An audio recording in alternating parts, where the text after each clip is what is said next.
So it's my great pleasure, first of all, to introduce you to Professor Jung Weiwei, who is director of the China Institute at Fudan University in China. And that's a leading think tank in China. He's also a board member of China's national think tank councils.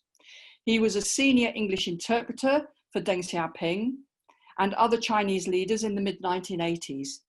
He's written extensively on China's political and economic reforms, the China model of development, China's foreign policy, and comparative political governance. And his best-selling and award-winning trilogy are said to be, China Trilogy, are said to be the most popular books on China among Chinese people. The volume, The China Wave, Rise of a Civilizational State, is available in English and indeed opens the door to understanding Chinese ways of governance for the West. So first of all, over to you, Professor Jung. Thank you, Jenny, for your very kind introduction. Hello, Professor Jeffrey Sachs. Hello, everyone. I'm extremely delighted to join this dialogue with Professor Jeffrey Sachs, and I appreciate your great work for sustainable development worldwide. And I endorse wholeheartedly the key message of this No Cold War campaign, that the new Cold War against China is against humanity. The world is equipped with the pandemic, with economic recession, with climate change. So launching a Cold War against China is really against the interests of mankind.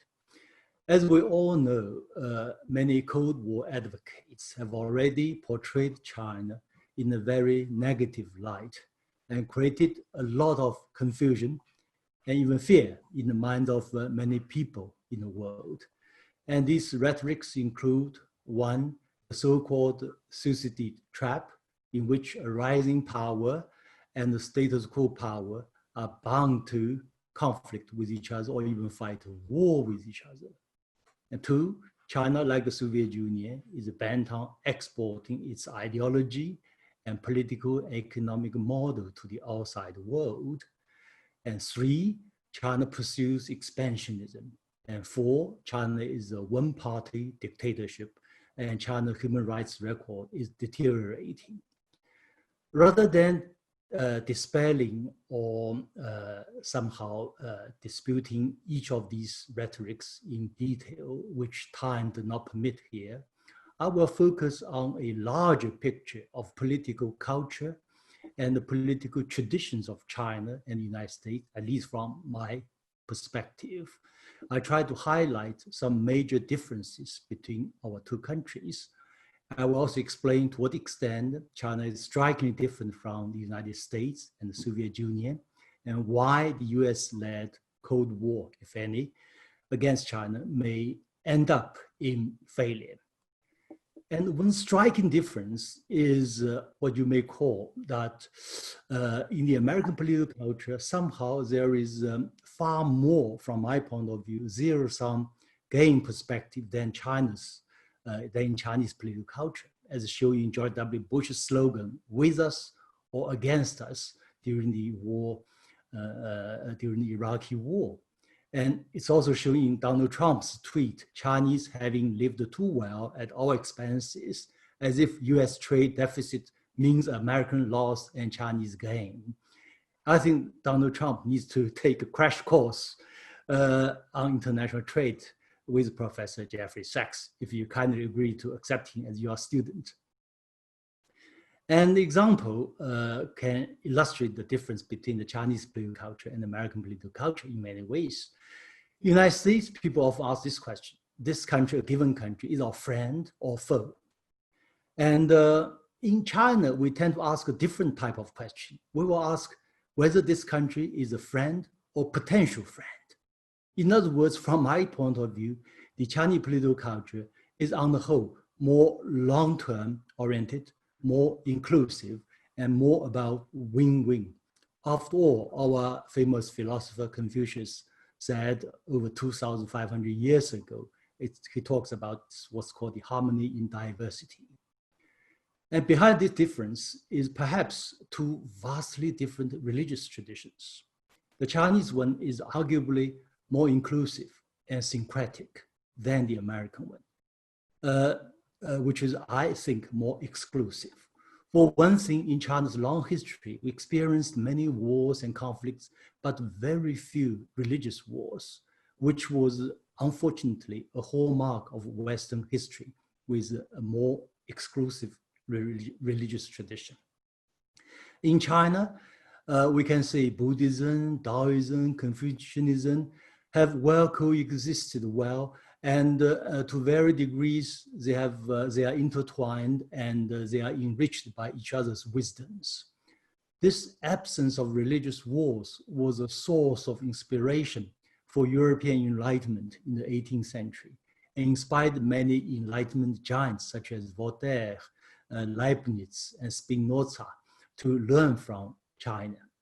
With this understanding, we can debunk the above-mentioned four rhetorics, or I may call fallacies.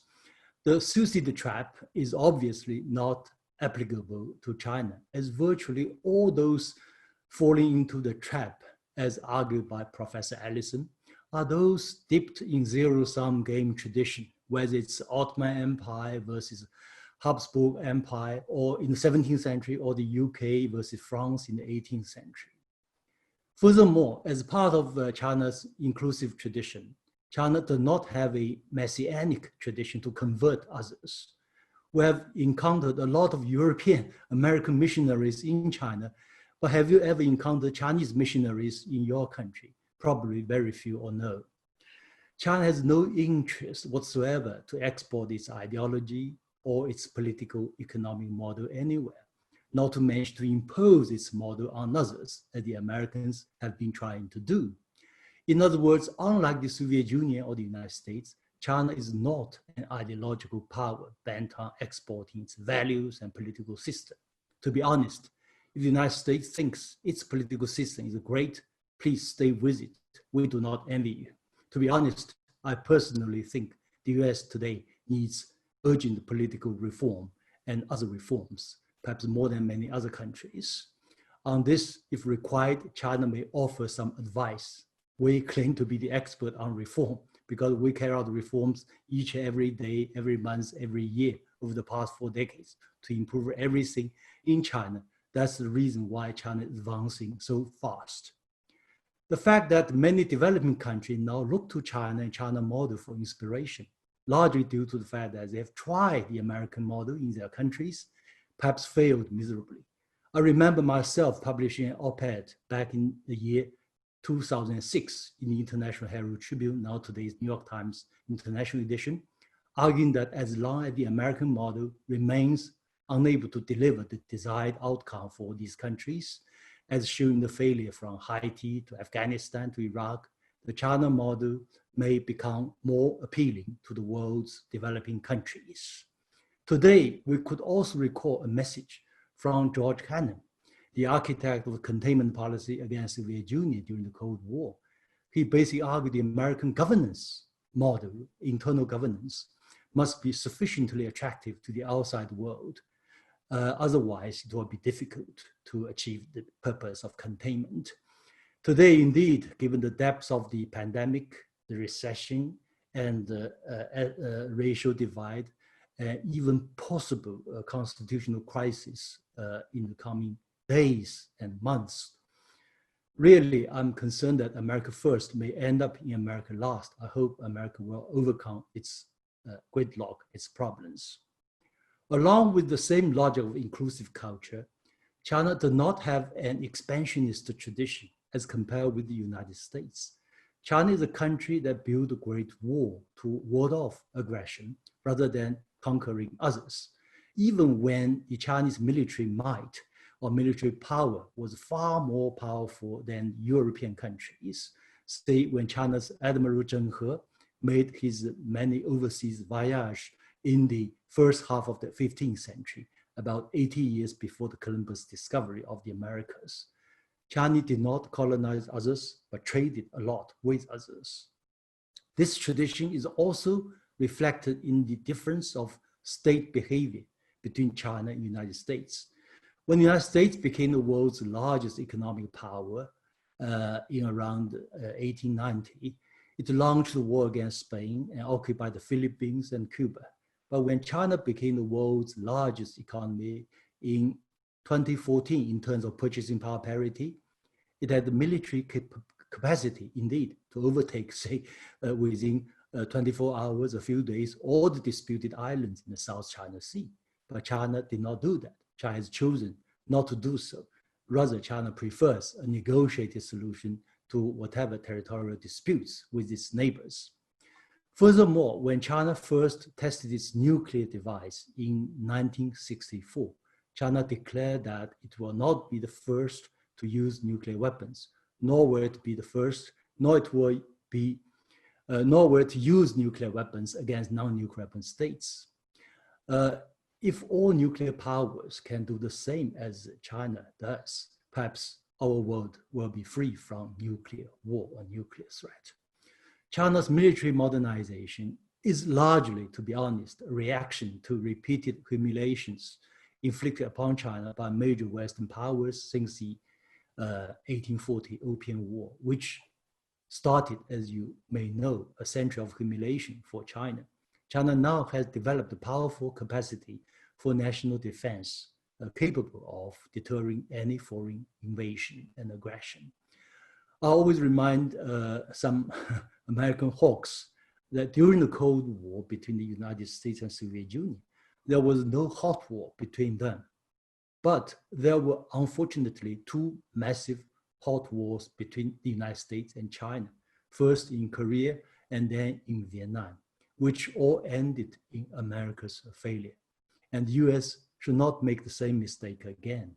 It's against America's own interest, it's against humanity. I also hope that the United States will heed to the advice of British historian, I think it's also Yale professor Paul Kennedy, that all imperial empires end with imperial overreach. And rather than wasting money on new weapon systems, fighting endless wars across the world, it's far better for the United States to restrain itself, save resources, improve the debilitant infrastructure within the United States. On this, China can also offer advice, and we are the expert on infrastructure. As for describing China as a one-party dictatorship, this is at least very ignorant of China, if not stupid. China is a civilizational state. It's an amalgamation of hundreds of states into one over its long history. A civilizational state is an amalgam of the world's longest continuous civilization and a huge modern state. So it's the size of China in terms of population is roughly 100 average European states put together. So this is a very unique country. China was first unified in 221 BC, and since then China has been governed by some kind of one unified ruling entity, or if you prefer, a one-party system. Otherwise, the country would break up in catastrophe. That happened in China's long history several times. And the Chinese Communist Party is a continuation or even a further evolution of this great tradition. To be honest, to understand the modern China, it's essential to know that Communist Party of China is on the whole an overwhelmingly positive force for China. And virtually all reputable international surveys reveal that the Chinese polity enjoys tremendous popular support. For instance, in the survey by Ipsos 2019, the question is very simple: whether your country is on the right track. In China, it's 91%, yes. United States, the 41%. In the United Kingdom, it's 21%. In this latest Dahlia research, which is a research company based in Germany, it shows 95% Chinese think their government did a great job on the pandemic control. This is the highest approval rating among the 35 countries surveyed. And China exports every year roughly between 130 million to 150 million tourists abroad, the largest in the world every year, and 99.9999% return to China. So Washington tried to depict China, this kind of China, as a country with deteriorating human rights. This is laughable, you know. the worst violation of human rights in this century, the US launched a war against Iraq. At least over 100,000 civilians died and millions upon millions become homeless. Of course, Black Lives Matter movement and I Cannot Breathe, all this reveal the depth of human rights abuses within the United States. My final point is that even if the United States wanted to impose a new Cold War on China, I don't think it will succeed. So far, very few countries are willing to join it. China is the world's largest economy in terms of purchasing power parity. China is the world's largest consumer market. It's also the largest trading partner for over 130 countries. And China also has the world's largest middle class, 400 million people, middle class, larger than US population, real middle class with decent job and decent income and properties. China is also in the fourth frontier of the new industrial revolution. And China is also the first major economy to have fully recovered from the pandemic. We have just witnessed 630 million tourists within China during this Chinese National Day 1 week holidays. The country now becomes the largest base for global fight against the pandemic and for global economic recovery. My sense is that if the United States wants to contain a country like this, the United States may itself be isolated. I remember Joe Biden mentioned the 4 daunting challenges facing the US today in his campaign speech: the unprecedented pandemic, economic recession, climate change, and the racial divide. In fact, to handle these challenges, except the racial divide, which we cannot do much about, the United States may need China's help, not the other way around. So rather than launching a Cold War against China, the US has every reason to seek China's cooperation. China champions a shared future for mankind, which the United States rejects, regrettably. In retrospect, if the United States could have accepted, say, part of it, or say 20 or 30% of this great idea put forward by Chinese leader Xi Jinping, the US could have perhaps done much better in fighting the COVID-19 pandemic, drastically reduced its death toll if they had chosen to work with WHO, with other international organizations, and with China. In conclusion, let us work together and reject categorically the notion of the Cold War, which was based on the so-called mutually assured destruction, or MAD. Let's embrace a new notion I call mutually assured prosperity, or MAP, or perhaps still better, the notion of globally assured prosperity, GAP. If the United States, China, and other major powers and the whole international community can work together for the common interests of mankind, for peace and for development, I hope today's dialogue will be a modest contribution to this idea of MAP or MAP or GAP, not only for China, for the US, but also for the whole mankind. So thank you very much. Thank you. So over to you, please, Jeffrey Sachs. Thank you very much, Jenny. And thank you very much, Professor Zhang, for your wonderful talk, which I concur with. I like your idea. When Donald Trump leaves the White House, I'd be happy to have him in a trade class. And if he'd make a deal, he can leave as soon as he wants, but we should have him leave absolutely no later than January 20th, 2021, on the inauguration of, I'm counting on it, President Biden, because we need a new start in the United States. And if Trump, he may be on trial by then for tax evasion, but anyway, I'd be happy to have him in a trade course. And he much needs some basic training. I think the one point that I would immediately make on your remarks is that we can't really talk about China says this and the US says this and the US needs this and so on, because the US is very divided itself. And my view is that Trump is the worst president in American history. and the most dangerous president that we've had in American history.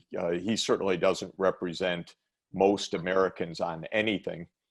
And the issue really on the tensions and the trade and so forth is that a lot of it is in the hands of very few people. Almost everything, I would say everything that Trump has done on trade or trade war with China or other actions on China have been by executive decree or emergency powers under US law, not even by legislation. So they hardly have been debated publicly, understood publicly, or do they reflect in any broad and deep way any views of United States citizens on this. There probably aren't deep views among most of the citizenry because unfortunately issues like these are complex. They require historical knowledge. They require a lot of discussion and dialogue. It helps, of course, when we have personal relations and experience. It's been my pleasure and honor and education to visit China almost every year for dozens of years. My first trip was 40 years ago, and I've been coming many times a year for most years for the last 30 years. So it makes a big difference to have these contacts. And unfortunately, even though we live in a connected age, we don't have the personal contacts as much as we need for an interconnected world to have the depth of understanding, personal relations, sense of each other's perspectives and history. And therefore, views are easily manipulated on all sides, and they're subject to crazy ideas, propaganda, cultural memes, and in the US context to a absolutely terrible president in the last 4 years who's really a xenophobic, racist, and idiot, in my view. Sorry to use the language, but he's just not knowledgeable about almost anything. And because of that, we have really a dangerous situation. I think, and I hope, but nobody can be sure, that it will be less dangerous after the election on November 3rd, if the votes are counted properly and if we don't have some disorder in the United States. I'm counting on us having a new president and a chance for a fresh start on these issues. Not that things will be entirely easy, because the anti-China sentiment runs relatively high in elite mainstream media circles right now, partly because Trump makes it that way, partly, as you say, because there is a strain of American thinking that is conducive to this kind of idea. It's got two elements, I would say, that are conjoined historically. One is and you touched on it, a longstanding Protestant evangelical vision of America by U.S. People. And I apologize, people on the chat are saying don't use American because that means all of the Americas, but I have to use shorthand just for the English language. So excuse me to all my friends in the Americas, and especially in Latin America. I'm going to say America, but I mean the United States of America, just for shorthand. But there is a Protestant evangelical strain throughout American history that says this is a God-backed country, and it is the providential authority of Americans to spread out across the North American continent, and then later to have global leadership. And this is a cultural, even religious kind of view. And that has been linked to another deep idea of American foreign policy for the last 75 years, really 70 years, I would say, and that is the United States as the dominant world power, first fighting against Soviet communism in the way that it was expressed. You mentioned George Kennan and containment, and then for other purposes, but a deep American foreign policy idea that the US should be the state with the dominant military power and economic power. And of course, China's rise has called that into question. And you put these two strains of thinking together, and it's created a lot of elite anxiety in the United States that, oh my God, there's a major challenge to American primacy. And because of the cultural, religious overtones that are added to this, one adds a lot of other adjectives about China to this discourse, and it gets fairly widespread play. And the tone against China has been, therefore, increasingly more and more negative during the Trump period. Now, Trump himself represents a particular political base of the evangelical white Protestant population, and the perfect exemplar of that is Pompeo, the Secretary of State, whom I regard as the worst Secretary of State we've ever had, of the worst president we've ever had. But Pompeo himself is an evangelical Protestant who surely believes and states the God-given backing of America, and he is on a crusade. And it's a very dangerous one. And he's traveling around Asia trying to mobilize support for US hegemony or leadership or primacy or whatever term one wants. So this is a very particular political constellation that is the worst that we have to offer. Now, let me move beyond that, though, and just try to put the issues into what I hope is some broader and constructive perspective. We are, in my opinion, and I've been writing about this for many, many years, at the end of the American dominance period. And that is a certain kind of also mechanical implication, if you will, of the declining share of the US in the world economy or in other dimensions of global economics, finance, geopolitics, technological leadership, and so forth. The US really was dominant in many ways, politically, militarily, technologically in 1950, in ways that it is no longer today. And China's rise over the last 40 years is, of course, the most important geopolitical event that has changed this, but not the only one, because there have been many, many countries that have advanced tremendously in technological capacity and strongly in the Asia-Pacific region, especially in East Asia. So China is not the only country, but it's by far the biggest and most consequential of this sort. So we are geopolitically in a new era. It is an era in which no country can lead and no country should lead. It's an era where we need cooperation. As you said, we need multilateralism because no single country can be a dominant leader.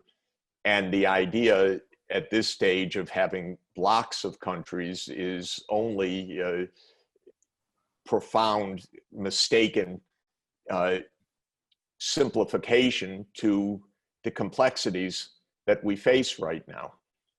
The idea of a new Cold War that divides two blocks of nations is a kind of insanity.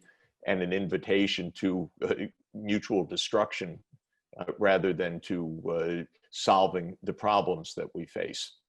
So what do we need to do to achieve truly a multilateral, constructive approach?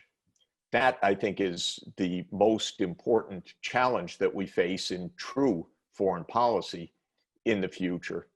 And I would say in this regard, it is, of course, partly the United States elite understanding that the days of the 1950s arguably are over. We need a very different kind of approach. We need to understand that unlike the historical episode where, with all complexity respected, the British Empire in a way was followed by the American Empire, this is not a situation in which the US empire will be followed by a China empire or by any other hegemonic power, but by a multilateral system under rules of the game that stop us from killing each other and enable us to cooperate on crucial areas such as fighting climate change or protecting biodiversity or ending poverty, or as we face in the current moment, fighting a devastating pandemic disease. So we have to understand first, what is it that we're moving towards? It's not a China-led world. It's not an America-led world. It must not be a two-block world that's insane. It needs to be a multilateral, rule-based world where we can gain the benefits of cooperation. And there, I think there's real work to do. It's not easy to do this. And as the two leading economies and the two most powerful countries, the United States and China, are going to need extra care and extra institutionalized connections with each other, and more cultural and intellectual exchanges, just exactly as the one we're having right now, in order to get this right, because these issues are not simple and they are not at the core of our daily lives. And there are hardliners on all sides, and we need to talk down the hardliners in the United States and vote them out of office. But similarly, in China and elsewhere, hardline nationalist views would be devastating in a period when we need a multilateral understanding. So what is it going to take on multilateralism? First, the world has agreed in a fragile way, but it has agreed to certain basic approaches for the future, most importantly, sustainable development. That's embodied in the Sustainable Development Goals adopted in September 2015 and in the Paris Climate Agreement adopted at the end of 2015. The most important practical step for multilateralism is that we follow through on things that we have agreed, because the world unanimously, by that I mean all 193 UN member states, agreed to the Sustainable Development Goals, or SDGs, and the Paris Climate Agreement because we need those agreements. Similarly, the world agreed to the Convention on Biological Diversity because we're destroying biodiversity. So what we need is a global politics of seriousness to address the challenges that we have realized are so significant that even all governments agreed to do something about them. But I can note that there is a lack of serious follow-through in general to commitments that we've made, and all of our countries fall short on that.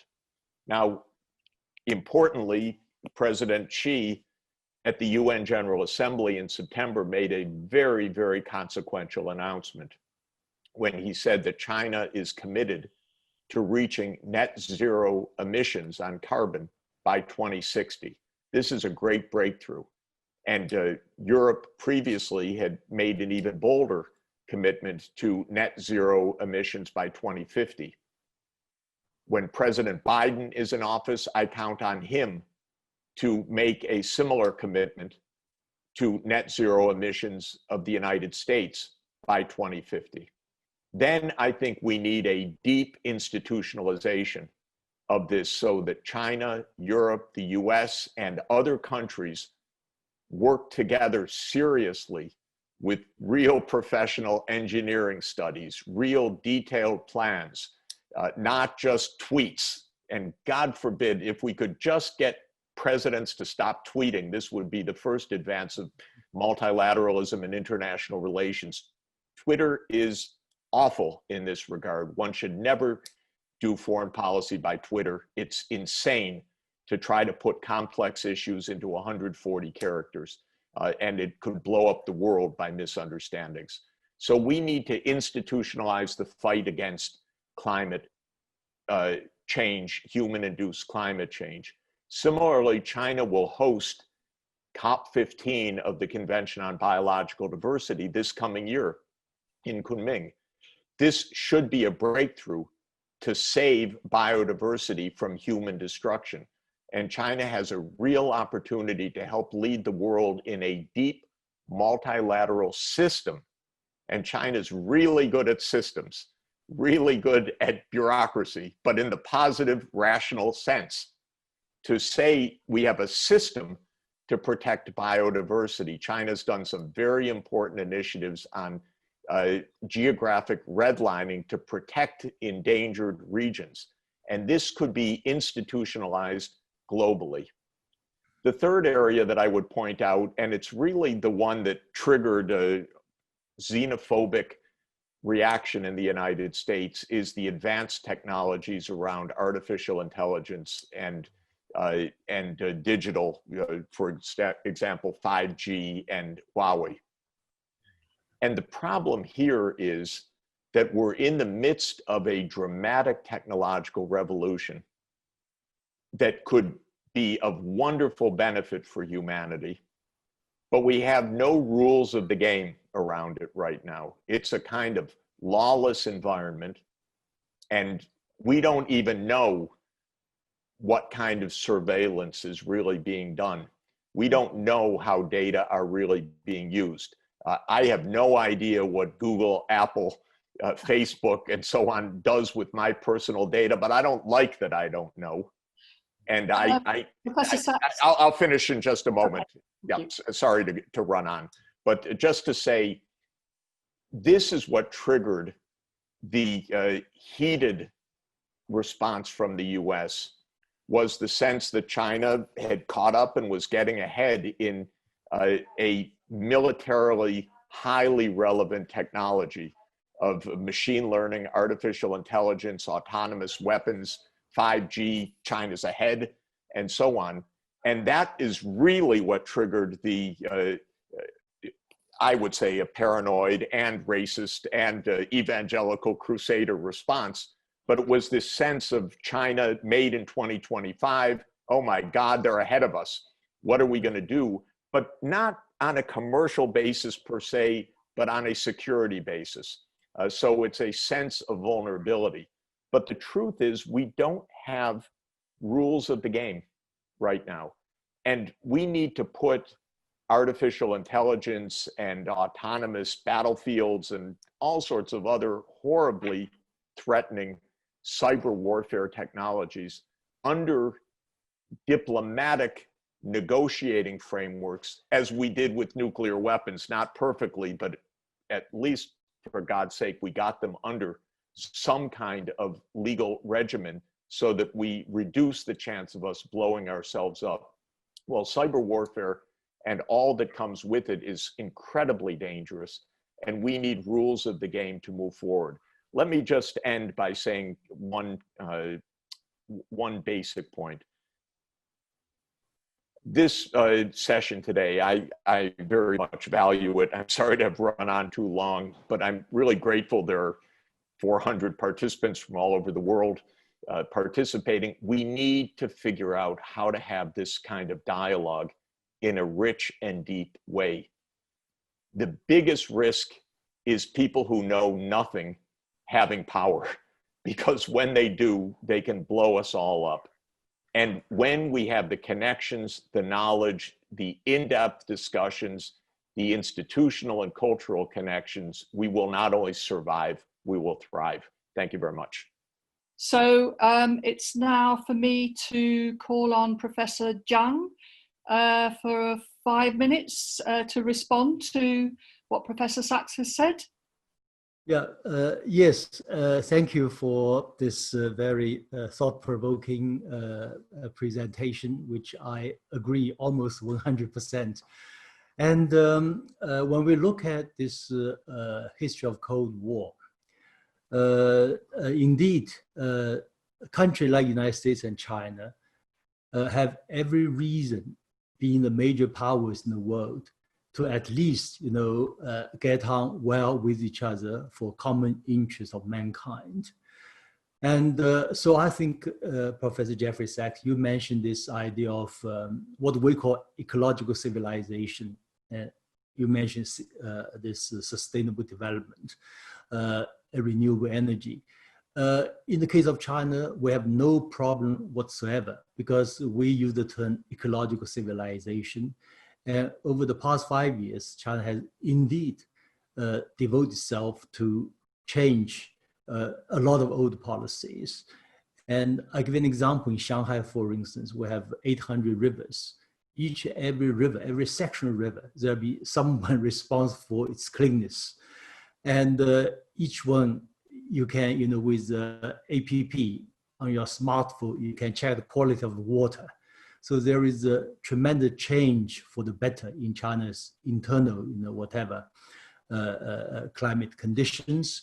But of course, we think this is for mankind as well. So I'm glad you mentioned this China commitment to carbon neutral for the year 2060. You mentioned another example of this cooperation, the rules governing AI, the digital revolution. I think this is also another area. When we look at this whole history of big powers, during the Cold War, the old Cold War, China and the United States were somehow sharing this geopolitical purpose to check the Soviet expansionism. And then when this element was out, we came with this idea of economic exchanges, booming trade. So economic relations became the really foundation of our bilateral relations. It seems there is always a need, something substantial in bilateral relations between the two major powers. So the next foundation could be, sustainable development, renewable energies, green technologies, if Mr. Biden comes to power. If Donald Trump is still in power, I don't know, perhaps things will get worse before they get better. So that's my brief comment on your wonderful presentation. Thank you. Oh, thank you so much, Professor Jung, for keeping to time there. So, Professor Sachs, if you'd like to respond to Professor Jung's presentation and his latest comments. I won't over-abuse my time because I already spoke very long, so I think we could go to the discussion. Just to say, some of the people in the chat think that I'm exaggerating about Trump because the US is just evil to the core. I disagree with that. I have not been a lover of US foreign policy in general for a long time. People could look at my book in 2019 called A New Foreign Policy Beyond American Exceptionalism. It was not about Trump, it was about American foreign policy. But there is something different here. Some other people took exception to my saying that Trump was the worst president because they said presidents during slavery were worse. I don't want to argue the point. Let's just say that Trump is the worst president in modern history. And it makes a difference because in the US system, the word emergency appears in so many parts of legislation. Executive decrees are the basic mechanism of governing. one should understand that almost everything that Trump has done, other than a tax cut for the rich, which I despise, has been done through executive order rather than through legislative backing. So please, for all that I also disagree with the US, there's more hope, and it does make a difference who's president. Okay, thank you very much. Now, we'll move on to the questions. We obviously have a very lively discussion going on chat. We also have a lot of contributions in the Q&A. It's quite difficult to know what to select, but I think that there are a couple of themes that that maybe we can go into in a bit more detail. There's a question here, and perhaps you might feel that it's been answered, but anyway, I'll put it and then you can judge. What is the US rationale for pursuing a Cold War, and to what extent are there more level-headed forces in US political circles that would adopt a more collaborative approach? So that's not just asking about the election itself, but it's this question about whether there are different forces actually within US political circles that perhaps can be engaged with. And I think we can have a Chinese point of view. Professor Jung can perhaps talk about whether there are some sections of the US establishment that are worth talking to more than others. Can I start though with Professor Sachs? Is there anything else that you want to add to what you've said? Yes, there certainly is a very strong contingent of American academic leadership and policy leadership that believes in multilateralism. And I believe that in its finest moments, the United States contributed extremely importantly to multilateralism. I think on this 75th anniversary of the United Nations, we should remember that America's greatest ever president, Franklin Roosevelt, was the political mover and in many ways the political intellectual father of the United Nations as a concept and as a reality. And I believe that the UN Charter and its moral charter, the UN Universal Declaration of Human Rights of 1948, which Eleanor Roosevelt did more than any other person to bring to reality, are the two great foundations of multilateralism. There are many people, including myself, that are deeply steeped in that multilateralism. I have spent the last 20 years nonstop working for and with the United Nations and believe profoundly in the UN as a system for peace and for sustainable development and for human rights, and believe on its 75th anniversary, we should rededicate ourselves, especially this generation, to those purposes. So this is why I say this is not beyond hope. It's on the contrary, there is a great part of American intellectual life which sees multilateralism as its core principle. And many of us have fought from the Vietnam War to the wars of the Middle East wholeheartedly and vociferously within our own country, and will continue to champion the UN Charter as the framework for preserving peace. And so I just want to be very clear about that. It's far from hopeless. It is a practical challenge. Some people have been writing in the chat room that I'm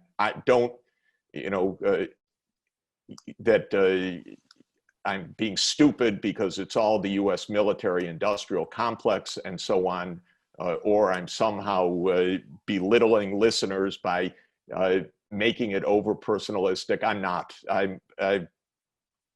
been involved in these issues for 40 years and as a US citizen for a lot longer than that. I am not oversimplifying, and it's not so simple as the US military-industrial complex. It's not so simple as Trump. It is a struggle at all times in changing circumstances to try to hone to a sane, smart, objective course. And that's what we need to do in a new context in 2020. And Professor Jung? For China, China is a staunch supporter of the United Nations system, its charter and multilateralism. Indeed, China itself is a major beneficiary of multilateralism, and China can also contribute a lot to multilateralism, to the UN system. And I remember just now this question concerning the US anxiety and how to explain this. I share with Professor Sachs' view that US is used to being the number one for so many decades. Now, I know there is a top secret in the United States. United States may become number two for all kinds of reasons. No one can discuss this. But my good friend, Singaporean senior scholar, Professor Mahbubani, gave a lecture at Harvard. He said the United States should be ready to become number two. And then he gave a rationale. He said, actually, it's nothing to worry about, because over the past 2,000 years, China was the number one, the largest economic power for roughly 1,800 years. So the US became the number one, the largest power, was an aberration, and China was a normalcy. That's his rationale. Indeed, I think, which country is bigger in size of economy, in technology, China is much more open-minded on that. If we can follow this idea of win-win cooperation and mutually beneficial, if we all commit to the UN rules, and we have perhaps even design new rules for the new frontier. If the Chinese society, I think if the two countries, China and the United States, can both move in the direction of mutual understanding and cooperation, it will be a tremendous plus for world peace and common prosperity. So that's my brief comment. Thank you very much. Now, we've had quite a lot of questions and points in the Q&A about the danger of a hot war. So we have a question here. Is there a danger of Cold War escalating into a hot war? And that was a question that's come from Australia. So, Professor Sachs? There's always a danger of a hot war. And this is the most important thing to realize. Events can get out of control. We're living in a complex environment with complex systems, where the systems themselves are so complex they're sometimes not understood. The issues do not necessarily come down to decisions by leaders. Terrible blunders, mistakes, accidents can happen. And that's why we have to tone down the rhetoric and tone up the institutionalization of cooperation at all levels. The world came within a second or two of destruction in October 1962 in the Cuban Missile Crisis. It was one naval officer countermanding the order of another captain of a Soviet submarine that stopped the launch of a 15-kiloton nuclear torpedo that most likely would have set off complete global destruction. Neither Kennedy nor Khrushchev wanted that destruction. They were trying to back off. But actions taken through a series of accidents in the Caribbean, in anti-submarine and submarine warfare by local naval personnel who were not obeying orders nearly set off thermonuclear war. Everybody should study this reality to understand it. We don't want to live by a tripwire. There are thousands of nuclear warheads, and between China and the United States, we can destroy everything. And these are not fully controlled, rational systems where you can breathe and sleep easily. These are systems that need de-escalation and control. So when you have someone as stupid as Trump, and he is stupid, and he's dangerous, and he's loudmouthed, and he's ignorant, it makes a difference, believe me, because it triggers all sorts of behavior all through bureaucracies, through the public, and so on. And don't misunderstand, that's why this is not a game. That's why Cold Wars are not cold necessarily, even if the leaders want them to be just rhetorical. Terrible things can happen. And so we shouldn't be playing around with this. And the point is that for relations as complex as the issues we're talking about right now on connectivity, online battlefields, autonomous weapons, cyber warfare, plus all of the other issues of a pandemic and all the rest, we need deep institutionalized engagement between countries, not rattling, not tweets and not even, trying to round up allies. It's so stupid what Pompeo is doing right now, traveling around Asia, trying to create an anti-China front. This is mind-bogglingly stupid. We need to talk to each other in detail about the realities that we're facing right now, and please to understand that things can escalate even when no one wants them to escalate. That's the whole history of the last century and a half, how accidents can happen and how things can get out of hand. Thank you very much. Professor Jung? Yeah, I share Professor Sachs' view on that. And indeed, this particular time, in a way, it's dangerous. We should guard against any war provocations. And actually, from our point of view, from Chinese point of view, perhaps it's first of all a major problem of the United States system. I remember Jimmy Carter, former US president, said openly, he said, over the past 214 years, the United States was without war for only 16 years. So the United States spent too many resources on war, and Afghan war, Iraqi war already cost US $3 trillion and more. And he said, in contrast, China devoted all these resources to infrastructure, to development. So that makes all the difference between China and the United States. So this is a clear message, and we should really convince US leadership that trigger happy, or this is not the right approach. At the same time, we need all kinds of institutional arrangement, including certain arrangement which we are familiar with, which left over from the Cold War between the United States and the Soviet Union. Some kind of disarmament approach, some kind of institutional early warning system. With the modern technology, that'll be easy, So as there is political commitment, both sides, three sides, multilateral approach to really de-escalate tensions wherever it is. I think I'll move on to another area that that we haven't really talked so much about, which is on the global economy.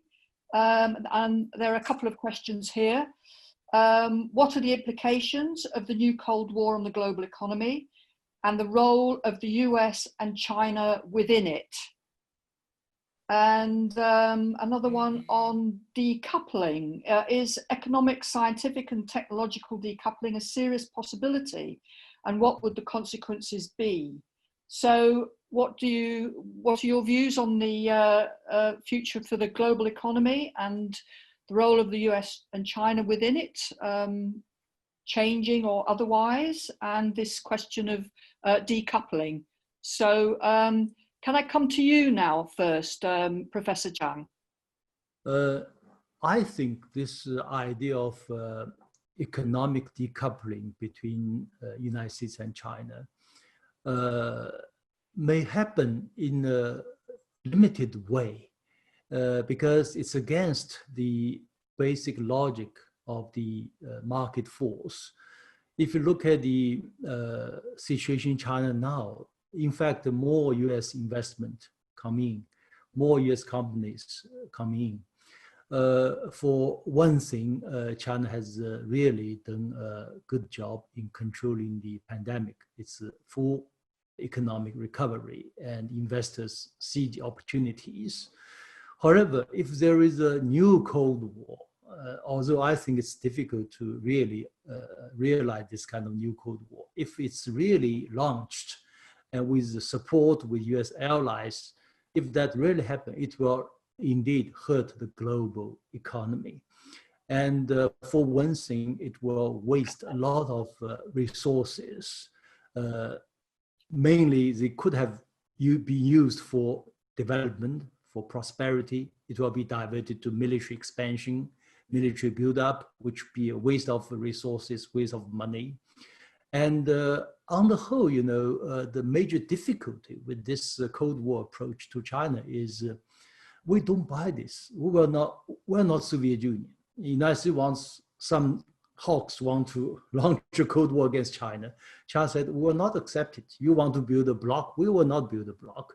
You want to decoupling with China, we want to continue embrace globalization, multilateralism. So this economic logic may play a greater role in terms of promoting further kind of integration, economic integration.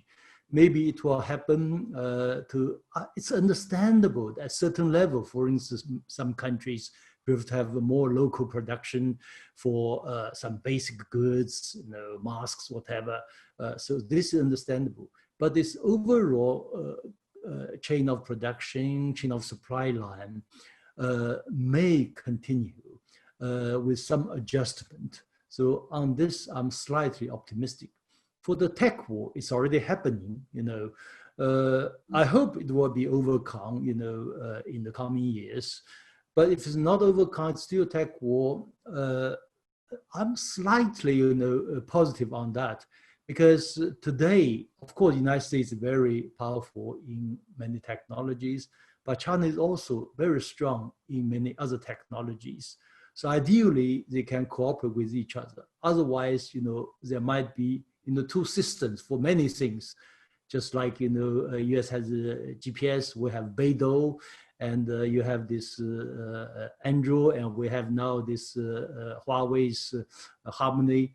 So there'll be two systems, and then it will be divided in the world. But as far as the Chinese approach is concerned, even we build this new system, we try to make them also adaptable to whatever the American system as well. So we try to embrace this idea of one global community, whether in terms of technology, in terms of economic development. We have this indeed very broad mind. You know, we believe in shared future for mankind. Thank you very much, Professor Sachs. I think this issue of decoupling is probably most relevant in the digital area, all of the relevant digital technologies, whether it's connectivity, computation, artificial intelligence, and so on. And so we should perhaps focus on that for a moment. First, the value of having global standards in the digital area is proved over the last 50 years. By having global standards, we've greatly accelerated the technological progress and the interoperability, the connectivity, the economies of scale and scope of the digital era. So the idea of creating a decoupled digital world of different camps or lack of interoperability would be an extremely high cost mistake. Now, we don't have full, obviously full connectivity because lots of applications are blocked within China. Lots of applications are increasingly blocked within the United States. And therefore, when the US now advances further attempts to impede China's access to advanced microprocessor chips, for example, there's a kind of fertile ground on which that's taking place. I'm against it because I think it is dangerous, invidious, not by any means the appropriate response to the circumstances, but and mainly I don't want to see our most important sphere of technological advance that can do so much to improve humankind, save the environment, help on health and education and governance and countless other areas, become militarized, divided, and subject to a very divisive Cold War mentality. Now, having said that, we are going to enter more industrial policy by region, almost surely, because every major region will want capacity in various technologies that are near the cutting edge. And so China has industrial policies, the US has industrial policies, Europe will have industrial policies, and that will be part of the lay of the land in this fast changing digital process. But we ought to have guardrails, understanding, updated rules of the game within the WTO on this new, dramatically dynamic and disruptive area of economic activity. This is the second point that I would say. Yes, there will be industrial policy of major regions. I have no doubt about it.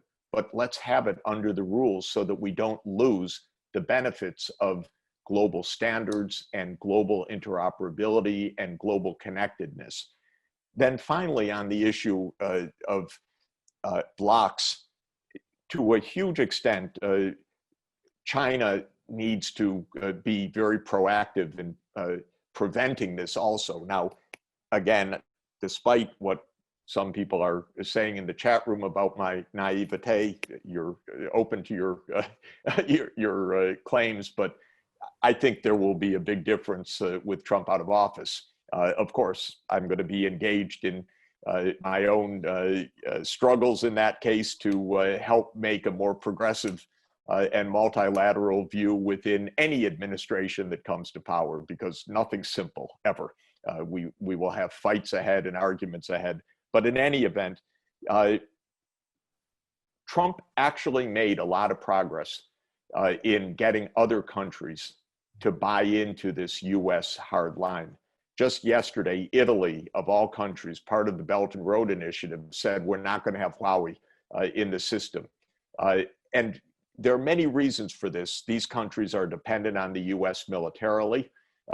They're afraid of the US, but they also need more assurance from China. A lot of China's neighbors are just afraid merely of the fact that China's a giant compared to the neighbors. And so there is a sense, my God, you know, where is our security? And so China as a giant, as a superpower, needs also to build constantly that confidence of other countries as well. It goes with the territory. And I think I'm a big believer, for example, in RCEP, RCEP, the Regional Comprehensive Economic Partnership, which is currently 15 countries, 10 ASEAN countries, plus China, Japan, Korea, plus Australia, New Zealand. I think China should very proactively promote RCEP as a diplomatic venture to build confidence within the Asia-Pacific region. because China needs to build confidence also. It's a powerhouse, irrespective of the US. Put aside the whole US question, just China's relations with other countries. China needs to build that kind of confidence. So I think that this will be an ongoing issue, but the bottom line is decoupling is possible, but profoundly unadvisable. And we need to, therefore, establish proper rules for a new technological age, which is not the rules of WTO 1994. Yes, thank you very much. Now, we have so many questions. I do want to give our two speakers the opportunity to make some concluding remarks. So what I'll do is I'll just mention just a few of the other questions that have been sent in, and then I'll invite each to give their final remarks. So we've talked a bit about the US presidential election. What is the significance of the US presidential election for US-China relations? And what do US and Chinese governments need to do in order to reverse the drive towards confrontation? Perhaps we've covered these, but maybe you might want to say more. And there's a question on the pandemic. To what extent has the pandemic affected US-China relations? And there's an interesting one as well. In what ways is the rest of the world affected by deteriorating US-China relations? And what role can other countries play in helping to improve the situation? That's a question from the Philippines, interestingly. So please, our two speakers, if you wish to respond to any other points that have been raised during the course of the discussion, or you want to address any of those questions, or you just want to make some final comments, can I ask you to do so? So can we go with Professor Sachs, please, first? Great. Well, first to say thank you for a wonderful discussion, and for organizing this, and for participants from all over the world. I'm most appreciative. We need to end the pandemic urgently. China has shown that you can suppress the pandemic successfully. Other countries in the Asia Pacific similarly have shown this is possible. The US, Europe, and Latin America need really to learn some lessons from this, because it has been running out of control because of poor leadership and poor techniques of public health management. 2021 could be, I'm hoping it will be, a very constructive year, moving past the pandemic, getting it under control with, I hope, new vaccines that come online, but then several important global events in 2021. COP15 on the Convention on Biological Diversity, COP26 on the UN Framework Convention on Climate Change and the Paris Climate Agreement, a World Food Summit. I would think that the best way to encourage what we're both calling for is to work together in a highly professional and systematic way towards the success of those multilateral objectives. Because by working together on a goal-based way, we can establish all of the win-win opportunities that both of us see as so important. Thank you very much for the chance to join today. Thank you. Professor Jung? Yeah, thank you, Jenny. And indeed, you know, I share Professor Sachs' view on this particular issue of multilateralism. And I just read an article by our common friend, Mr. John Ross, and now he's with Renmin University.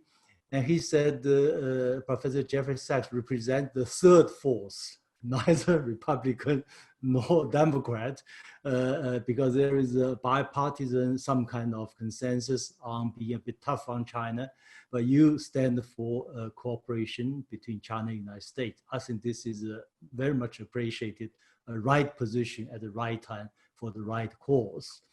Now, the problem is with the US election, whether it's Donald Trump or Joe Biden in power, I hope there will be more wisdom in the coming years to handle this complicated bilateral relations.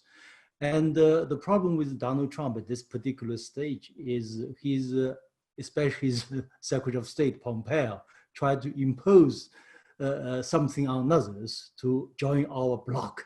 And so many countries have to make a choice, either with the United States or with China, which is, to be honest, very stupid. I hope all countries concerned will reject this kind of approach. It's one Asia, one Pacific, one world. It's one international community. Don't let this Cold War mentality set in. I think this will be the very important message from our dialogue today.